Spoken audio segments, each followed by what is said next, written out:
મેં ઘણીવાર પેરેન્ટ્સને કમ્પ્લેન કરતા જોયા છે કે અમારું બાળક જમતું નથી, યોગ્ય માત્રામાં નથી જમતું, યોગ્ય વસ્તુઓ નથી ખાતું. તો આમના માટે તમે માત્ર નાની નાની ટિપ્સ ફોલો કરશો ને તો પણ ઘણા બધા અંશે આ પ્રોબ્લેમનું સોલ્યુશન તમે લઈ આવી શકશો. એમના માટે સૌથી પહેલાં તો બાળકને ક્યારે પણ એકલા જમાડવું નહીં.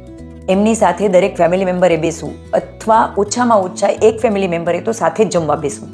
સાથે બાળકને તમારી જેવડી જ પ્લેટ આપો, તમારી જેમ જ દરેક વસ્તુ પીરસો. ધીરે ધીરે એમને દરેક વસ્તુ ટ્રાય કરવા માટે કહો. એ એક દિવસ નહીં કરે, બીજા દિવસે નહીં કરે, પણ ધીરે ધીરે એ વસ્તુ ટ્રાય કરતાં શીખશે અને ખાતા પણ શીખશે. સાથે બાળકને જમવાના 1 કલાક પહેલાં કોઈ પણ વસ્તુ ન આપો. એમાં ફ્રૂટ કે બીજા કોઈ નાસ્તા પણ ન આપો. જમ્યા પછી પણ ક્યારે પણ ન આપો એને. એના કારણે એને યોગ્ય ભૂખ લાગશે અને એ યોગ્ય રીતે ખાઈ શકશે. સૌથી મહત્ત્વની વાત, એ જ્યાં જમવા બેસે છે ને ત્યાં ટીવી કે મોબાઈલ ક્યારે પણ ચાલુ ન રાખો. તેને કારણે એમનું એટેચમેન્ટ જમવાની વસ્તુઓ સાથે વધારે થશે. રાત્રે બની શકે એટલું વહેલું જમાડો.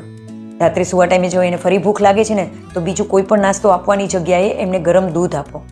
રાત્રે સૂતી વખતે ગરમ દૂધ પીવાથી એમના હેલ્થ ઉપર ખૂબ સારી ઇફેક્ટ થશે અને આ દરેક ટિપ્સ ફોલો કરવાથી એની હેલ્થમાં પોઝિટિવ બદલાવ પણ આવશે. તો આ ચોક્કસ અમલમાં મૂકજો.